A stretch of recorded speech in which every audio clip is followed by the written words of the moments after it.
हमारे चैनल को सब्सक्राइब करें और बेल आइकन दबाएं। ये सच था कि सोनाली राठी का कत्ल किया गया था। ये भी सच था कि राठी परिवार लापता हो गया था। और ये भी सच था कि राठी परिवार को सोनाली और रॉकी के रिश्ते को लेकर आपत्ति थी। पर ये तीन अलग अलग सच इस केस के बड़े सच तक पहुंच नहीं रहे थे। इस केस के कई छुपे सच थे जिनका सामने आना बाकी था और उसके बाद एक और एंगल खुलने जा रहा था। हेलो, हिमालय आहूजा। जी आप कौन? असिस्टेंट सब इंस्पेक्टर सरिता गिल, कुंतीबाग पुलिस स्टेशन। जी मैम बोलिए। मयंक राठी बॉयफ्रेंड है तुम्हारा?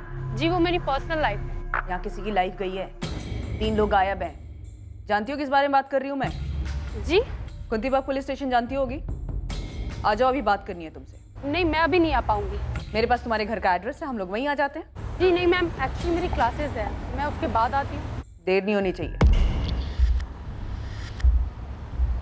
तो मेघा, तुम्हें पक्का लगता है कि मयंक जिंदा है? पक्का? मैंने कब कहा पक्का?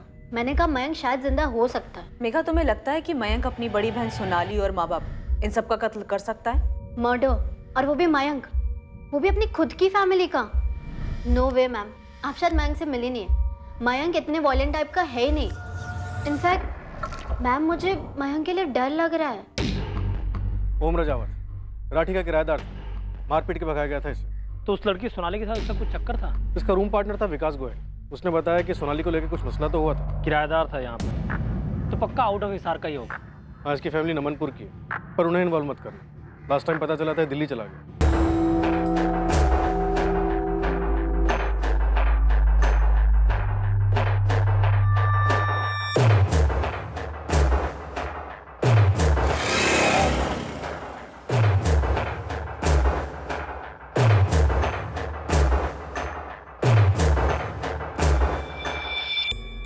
सर आपने बुलाया मुझे?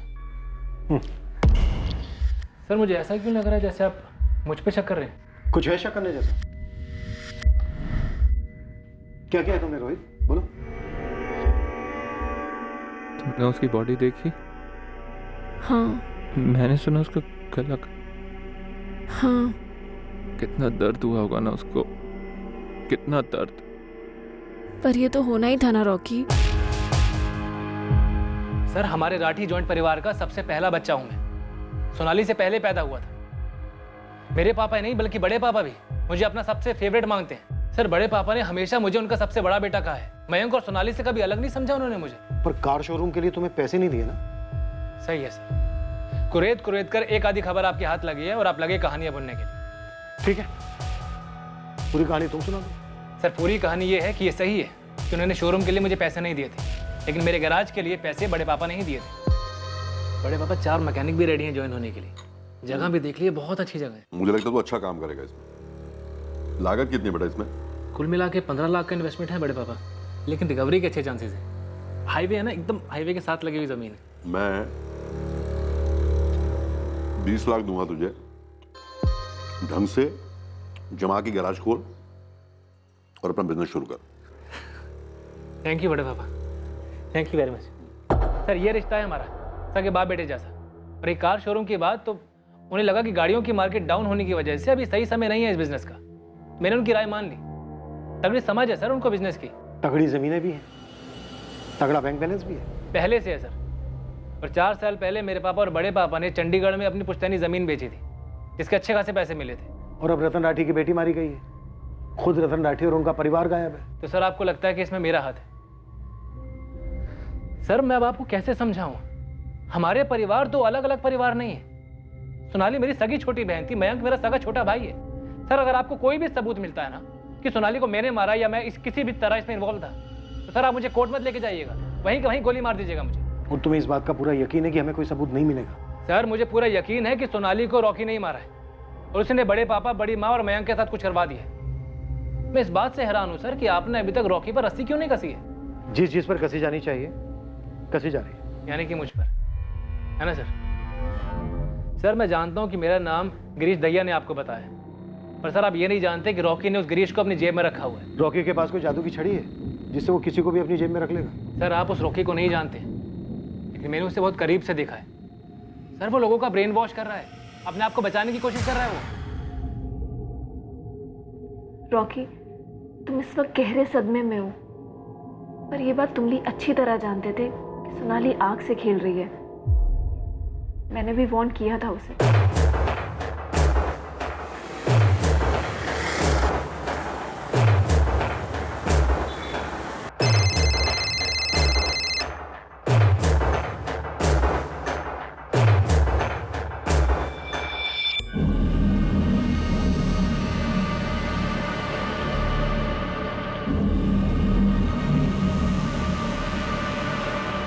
क्या बात है करण? ना तो काम पर जा रहा है, ना कुछ बता रहा है।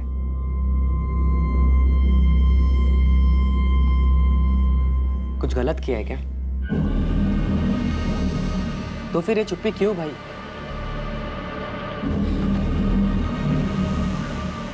देख, अगर गलती से कुछ हो गया तो बता दे मुझे। हर चीज का हल होता है, मैं संभाल लूंगा। अच्छा बोल, क्या हुआ? आप क्या कह रही हैं मैम? मयंक कहाँ है हिमाली?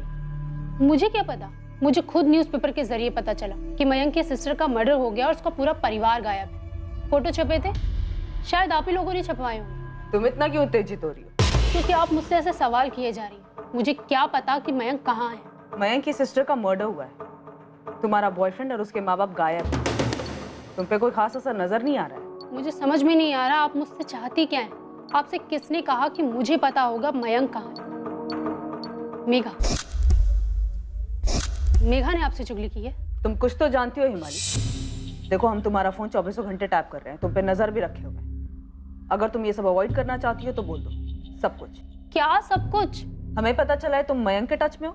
मैम, वो मेघा बकवास कर रही है, जलती है वो मुझसे, इसीलिए मेरे बारे में फालतू अफवाहें फैलाती है।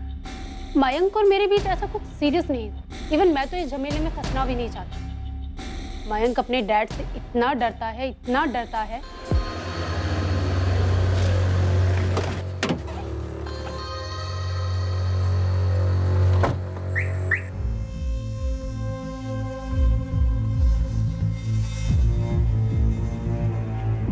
मयंक, मयंक, एक सेकंड। हाँ माँ, तेरे पापा आ गए।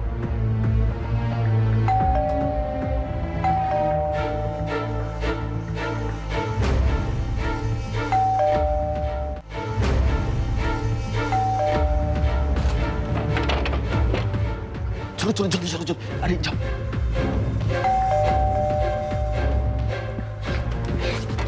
बाद में बात करता हूँ।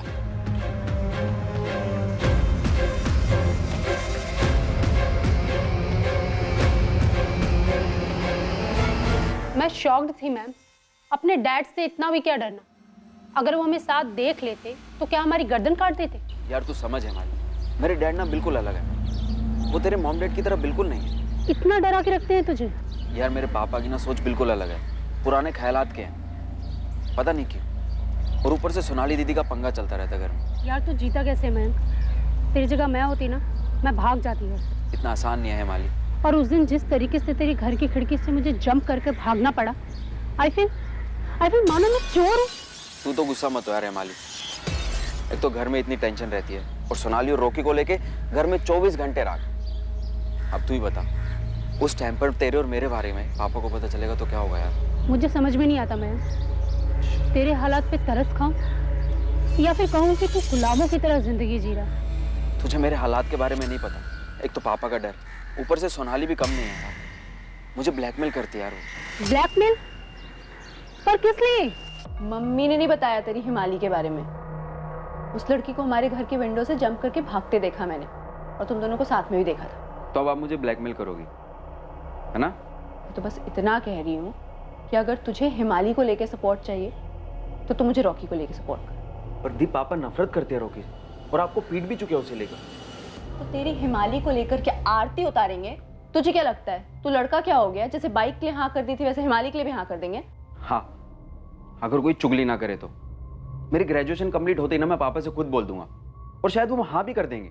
उनके पास दर्जनों करोड़पति लड़कियों की लिस्ट होगी।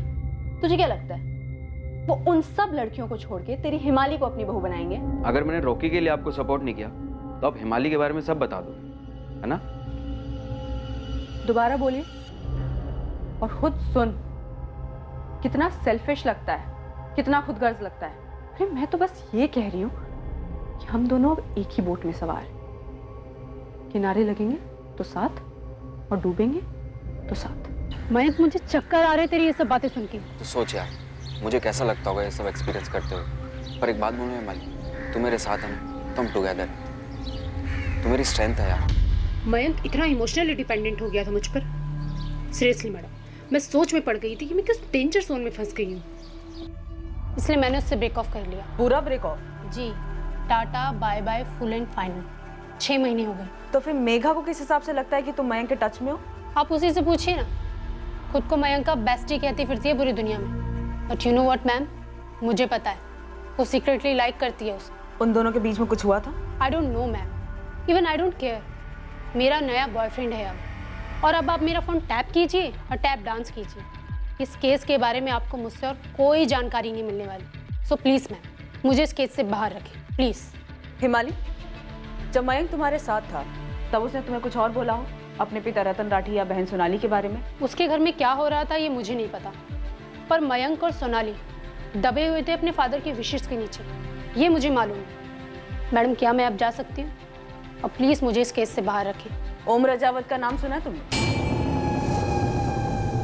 एक तरफ कह रहे हैं मयंक जिंदा है, उसे ढूंढने की कोशिश कर रहे हैं, और ऊपर से मुझ पर भी शक कर रहे हैं। पापा, मैं बार बार कह रहा हूँ कि ये सब रॉकी ने किया है, रॉकी को ढूंढो।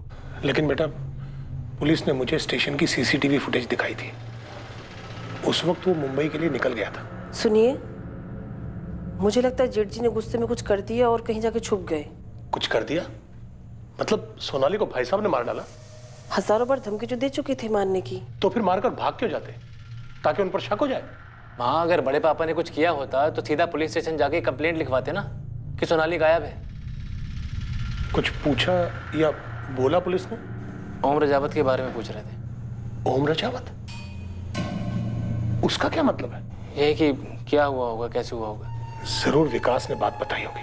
सर, मैंने हिमानी के कॉल स्कैन किए, उससे सारे कॉल अपने नए बॉयफ्रेंड को ही किए हैं। मयंक के साथ वो पिछले 6 महीने से टच में नहीं है। तो बेसिकली मेघा ने जलन की वजह से हिमाली का नाम उछाला। एग्जैक्टली सर, ये मयंक का छुपे होने वाला एंगल होल्ड ही नहीं करता है। और ये रोहित वाला एंगल, हम एक पॉइंट तक पहुंच तो पाए हैं, पर वहां भी डेड एंड। और बचा ओम रजावत। रोहित बार बार बोल रहा है कि सोनाली के कत्ल में रॉकी का हाथ है। कहीं हम कुछ मिस तो नहीं कर रहे सर? सर, खुद तो मुंबई में जाके बैठा था ये रॉकी, क्या पता किसी के थ्रू कुछ करवाया हो, किसी को सुपारी दी हो। खबरें लगा दो काम पर।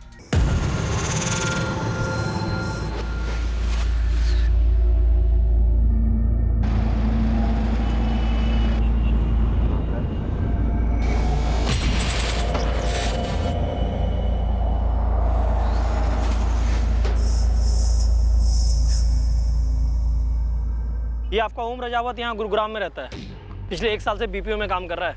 क्या लगता है? यहाँ तो गुड बॉय बना हुआ है साहब, लेकिन फिर भी नंबर भेजता हूँ आपको। रिपोर्ट कार्ड मंगवा लीजिए टेलीफोन कंपनी से, यदि कोई लाल मार्किंग होगी तो दिख जाएगी।